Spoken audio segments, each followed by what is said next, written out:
आज का सूत्र है, वजन मत बढ़ाओ, भजन बढ़ाओ। क्या बढ़ाओ हो? बोलो बोलो बोलो बोलो। भजन मत बढ़ाओ, भजन बढ़ाओ। क्या बढ़ाओ? लोगों का तो वजन तो बहुत बढ़ रहा है, भजन नहीं बढ़ रहा है। और वजन घटाने के लिए दिन ना रात कहे हो भैया खा लो दूठा पूरी, गुरुजी डाइट पर है। और बाइकों को पता लग जाएगा तो मार मार लाल कर देगी। Guruji please please, no no no no no. क्या हो गया? गुरुजी मोटापा छा गया, ठटरी के बरे। जितना ध्यान तुम वजन बढ़ाने में दिए हो, आधा ध्यान भजन बढ़ाने में देते तो तुम्हें दुनिया की झंझटों में नहीं पड़ना पड़ता मेरे पागल। हाँ, तो क्या बढ़ाओ हो? भजन बढ़ाओ। और मेरे पागलों, जिंदगी में याद रखना, भजन को बढ़ाने के लिए कोई प्रयत्न की आवश्यकता नहीं। जहां साधु संगति मिले, जहां प्रभु की कथा मिले, वहां डूब के बैठ जाना। देखो, नाव में या गाड़ी में यात्री बैठता है, पार तो मल्लाह है और गाड़ी चलाने वाला कर देता। तुम राम कथा की नाव में बैठ जाओ, मल्लाह गोस्वामी श्री तुलसीदास जी है, किनारा राम द्वार है, ये तुमको किनारे पर ले ही जाएगी। पार लगे बिना तुम रह नहीं सकते। और तुम कहो महाराज अभी तो हम बहुत झंझटों में हैं, काम बहुत है, हमें अभी अपने लिए बहुत करना है, मकान बनाना, दूधू बाई को लाना है, महाराज बहुत कुछ करना है, अभी तो मोटर खरीदना है महाराज, अभी तो बहुत बड़ा पद पाना है। श्रीमान, कोई बुरी बात नहीं है, जो तुम करो करो, पर याद रखना वजन मत बढ़ाना, उसमें भजन बढ़ाना।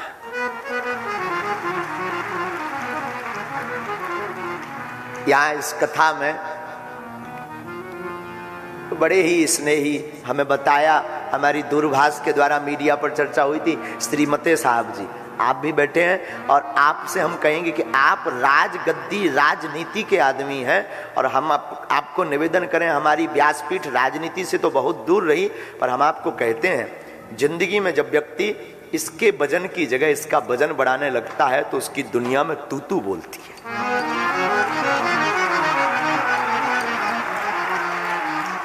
क्या बोलती है? तूती बोलती है भैया। जो व्यक्ति इसका वजन बढ़ाने पे ध्यान देता वो अक्सर मरते समय घाटा खाता है। और जो व्यक्ति इस वजन की बात करता है ना, देखो धन दोनों है, एक राम धन है, एक संसार में पैसे का धन है। इसका मतलब ये नहीं कि तुम कल से ही सब रुपया हमें चढ़ा दो, ये भी नहीं कि तुम सब छोड़ छाड़ के बाबा बनो, हम तुम्हारी जगह पहुंच जाएं। इसका मतलब ये है कि तुम जो कर रहे हमें बुराई नहीं है, और दिल खोल कर करो। आज तुम 4 घंटा काम कर रहे हो, कल तुम 8 करो, पर बस एक निवेदन के साथ काम करना। अगर हमारी बात मान सको प्यारे मेरे पागल, मेरी प्रार्थना है, जो काम करना उसे तुम अपना काम नहीं राम काम समझना। राम काज मानकर काम करना। हनुमान जी का आप कभी चरित्र पढ़िए, हमारे श्री हनुमान जी महाराज कहते, राम काज कीने बिनु मोहि कहाँ विश्राम। हनुमान जी को राम काज के बिना विश्राम नहीं है, और तुम्हें भी अपनी जिंदगी में राम काज खूब करना चाहिए। जो पद आपको मिला, आप अगर विधायक हैं, भगवान करे और बढ़ो, लेकिन ये मानकर नहीं कि तुम किसी पार्टी के लिए काम कर रहे हो। जो लोग तुम्हारी विधानसभा के लोग हैं ना श्रीमान जी, ये मानना उनमें राम है और आप उनके लिए काम कर रहे हो। आप फैक्ट्री चलाते हो, कोई दिक्कत नहीं, दबा के चलाओ। हम तो कहते दूध उठा और चलाओ, 3-3 ठा और बढ़ाओ। और उस फैक्ट्री का अर्थ केवल ये अर्थ ना हो, उस फैक्ट्री का अर्थ परमार्थ हो। उस अर्थ में परमार्थ भी होना चाहिए। अब मेरे पागलों, ये काम तो जिंदगी भर लगा रहेगा।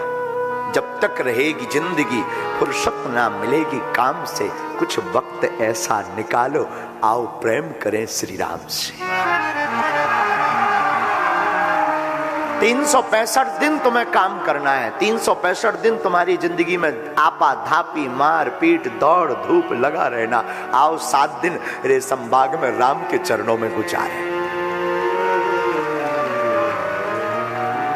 और याद रखना, जिंदगी में जब ठोकर व्यक्ति खाता है तब परमात्मा याद आता है, तब ईश्वर आ जाता है।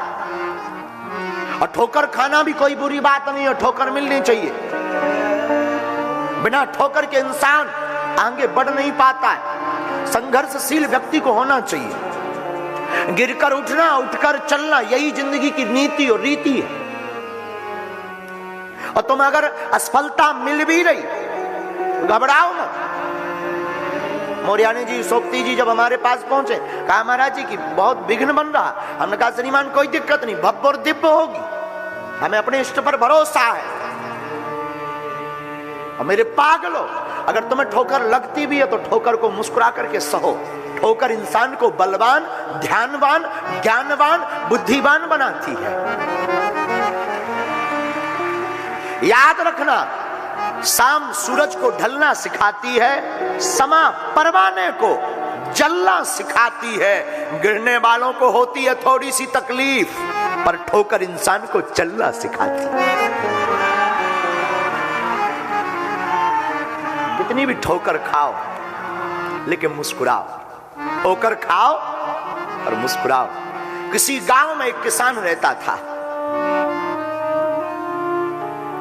गांव का किसान, उस जमाने में भगवान बहुत जल्दी सुनता भी था। अब आज का जमाना, भगवान डर गया आज के इंसान से, डर गया, क्योंकि इंसान की खोपड़ी बड़ी खतरनाक होती है। क्योंकि भगवान अगर कह भी दे कि तू मांग क्या चाहता, तो वो कहेगा महाराज ब्याह नहीं हुआ, बाई को आ जाए।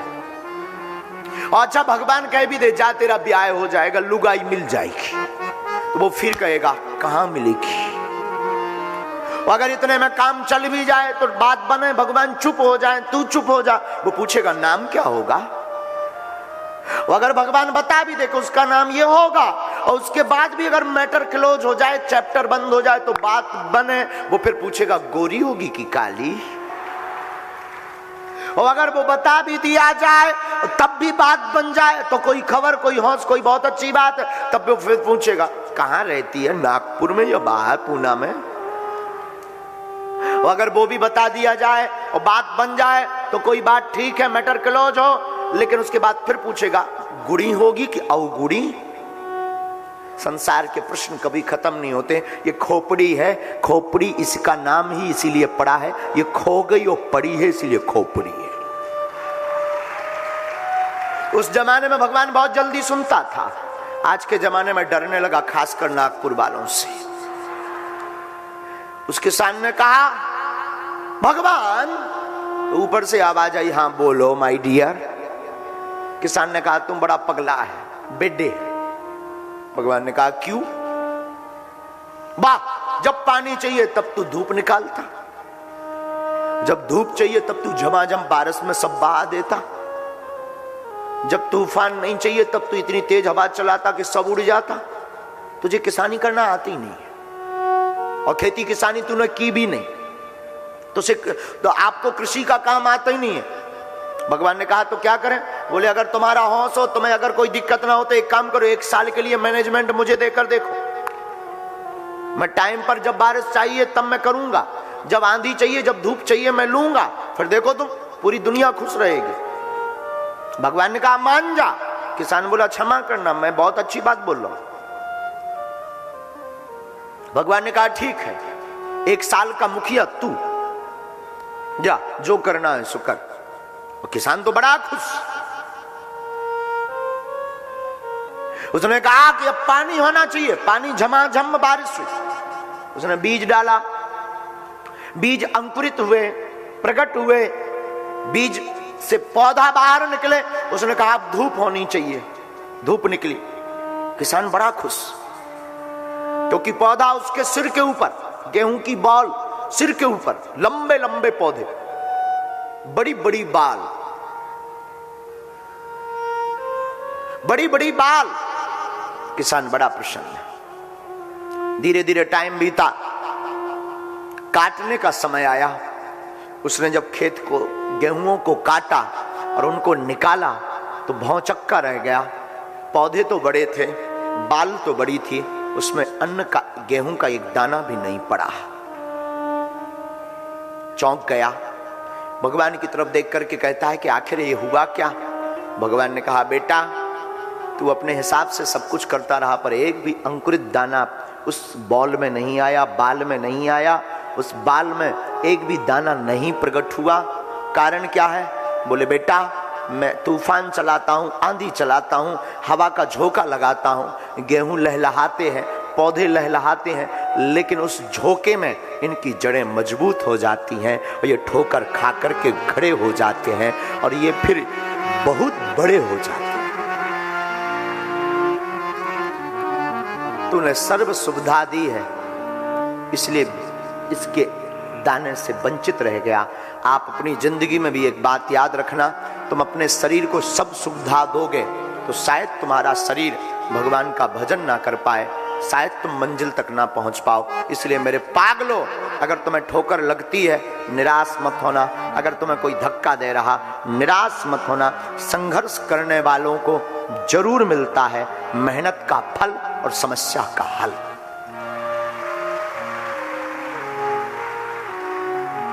जो संघर्ष करता है उसको मिलता अवश्य। हमारे एक महापुरुष हमसे कहते थे, ठोकर खाकर जमाने की, खाकर ठोकर जमाने की, फिर लौट आए मैखाने में। खाकर ठोकर जमाने की, फिर लौट आए मैखाने में। मुझे देखकर मेरे गम बोले, बड़ी देर लगा दी आने। ठोकर अगर आपको मिले निराश मत होना। और जितने भी युवान बैठे मेरे पागलों, तुम तो बिल्कुल भी निराश मत होना। ठोकर के कारण गोस्वामी तुलसीदास जी बन गए। ना पत्नी ठोकर मारती, ना आज ये रामायण तुम हम गा पाते, ना हम गाते ना तुम सुनते।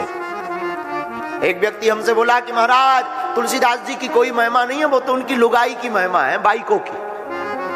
उसने ताना दिया तो तुलसीदास जी तुलसीदास हो गए। हमने कहा अगर पत्नी का ताना सुनकर के कोई तुलसीदास बनता होता तो आज घर घर तुलसीदास होते। घर घर ताना सुन रहे, कुछ तो मार भी खा रहे हैं, तो वो तो और बड़े तुलसीदास बन जाते। और तुलसीदास जी ने तो ये रामायण लिखी, मार खाने वाले तो बड़ी रामायण लिखते हैं। कोई ताना सुनकर के तुलसीदास नहीं बनता है, राम का गीत सुनकर के, गाना सुनकर के तुलसीदास बनता है। कितना प्रेम तुलसीदास जी का अपनी पत्नी के प्रति, अद्भुत प्रेम। पत्नी चली गई मायके और प्रेम इतना, दीनबंधु पाठक की पुत्री। तुलसीदास जी को प्रेम इतना कि बरसात का मौसम, तुलसीदास जी शाम के समय आए, मन लगे ना, दिल एकदम दिमाग विचलित। इतना प्रेम पत्नी से, भागे भागे ससुराल चल दिए। बरसात का मौसम, नदी में बाढ़ आई। बाढ़ को देखा तो सोचा कि अब ना जाऊं, पर मैं एक छोटी सी नदी, अगर कोई रोड़ा बन रही प्रेम में, ना जाऊं तो प्रेम दुत्कारेगा। गोस्वामी तुलसीदास जी ने छलांग मार दी, जो होगा देखा जाएगा। मोहब्बत में अगर नदी में गिरना भी पड़े तो कौन सी छोटी बात, बड़ी बात। उसी वक्त बहती हुई एक लकड़ी बहती चली आई। गोस्वामी तुलसीदास जी ने उसको पकड़ा, उन्हें लगा ये लकड़ी है, लेकिन वो सौ था। लेकिन प्रेम की सुगंध सौ के दुर्गंध को दूर रखती है। अब वो पार हो गए। जिंदगी भी एक भवसागर है, ये संसार भी एक भवसागर है, और इसमें जब तुम्हें राम से प्रेम हो जाएगा तो संसार की दुर्गंध तुम्हारा कुछ नहीं बिगाड़ेगी, राम की सौगंध तुमको पार कर देगी। और मेरे बाबा कली कुलशेखर गोस्वामी तुलसीदास जी पार हो गए। पत्नी के घर गए, रात का अंधेरा, दरवाजा कौन खुलवाए, कौन जगाए? लोग पूछेंगे, तमाशा बनाएंगे, इतनी रात को क्यों आए? अभी अभी तो मेरी बेटी आई है, तुम पीछे पीछे पीछे पीछे पीछे पीछे क्यों चले आए? क्या जवाब दूंगा? कौन बेकार समय बर्बाद करे? मुझे तो एक बार देखना है, बस मैं देख लूं। मेरा मन ये जो विचलित हो रहा है ना, ये बहुत ज्यादा उकताहट पा रहा है, इसको थोड़ी शांति मिल जाए, थोड़ी आनंद इसको मिल जाए, थोड़ा प्रेम रस मिल जाए, आंखें थोड़ी तृप्त हो जाए। इंद्र विभूत के कारण तुलसीदास जी सोचते हैं, क्या करूं? ऊपर रहती है पत्नी, दूसरे वाले मंजिल पर मैं चढ़ता हूं। देखा कि एक जंगला से काला काला काला कुछ लटक रहा, लगता है रस्सा है, पकड़कर टंग गए और धड़ाम से नीचे कमरे में पत्नी के गए। पत्नी को जगाया, उठो। चौंक गई, कौन? मैं। पत्नी कांपने लगी, आप इतनी रात को, वो भी मेरे कमरे में, आखिर हुआ क्या? तुलसीदास जी कहते, कुछ नहीं हुआ, प्रेम हुआ है, और तुम्हारे प्रेम में मैं खिंचा चला आया, मैं रह भी नहीं पा रहा था। पत्नी ने कहा, क्षमा करना नाथ, अभी अभी मैं शाम को आई हूं और तुम 4 घंटे भी मेरे बिना नहीं रह पाए। तो गोस्वामी जी बोले, तू 4 घंटे की बात करती है, मुझे 4 घंटे में तो 4 साल का वनवास हो गया। पत्नी ने कहा, गजब हो गई, पार कैसे आए? एक लकड़ी बह रही थी, आए, लेकिन शरीर पर जब रक्त लगा, देखा लगा कहां है? गोस्वामी जी ने कहा, मुझे तो कहीं नहीं लगा। पत्नी समझ गई, शव को पकड़ करके पार में है। फिर पूछा, ऊपर चढ़कर कैसे आए? तूने रस्सियां लटका रखी थी। पत्नी ने कहा, पागल हो क्या? मैं भला क्या रस्सियां लटकाऊंगी? हाथ में मसाल ली, जलाकर जब जंगला में बाहर ताक करके देखा तो काले काले नाग लटक रहे थे। काल को पकड़ करके गोस्वामी जी प्रेम के पास गए। याद रखना मेरे पागलों, यहां भी एक नई शिक्षा मिलती है। जब तुम राम को पाने के लिए इतनी उद्विग्नता रखोगे, इतनी चाहत रखोगे, इतनी तर्पण रखोगे, तो काल भी तुम्हारा कुछ नहीं बिगाड़ेगा, वो तुम्हारा सहारा कर देगा। और बाबा गोस्वामी जी कहते, देख मैं तुझसे कितना प्रेम करता हूं, मैंने काल को भी हाथ में पकड़ लिया, मुझे होश नहीं। पत्नी की चेतना जग गई। और हम इसीलिए कहते, लोग हमसे पूछते बार बार, कथा सुनने की क्या आवश्यकता है? बार बार कथाओं की क्या आवश्यकता है? कितनी कथाएं नहीं हो रही, आज तक क्या हुआ? हम कहते हैं बार बार कथाओं को सुनना चाहिए। पूछो क्यों? न जाने कौन सी कथा दिल में चोट कर जाए।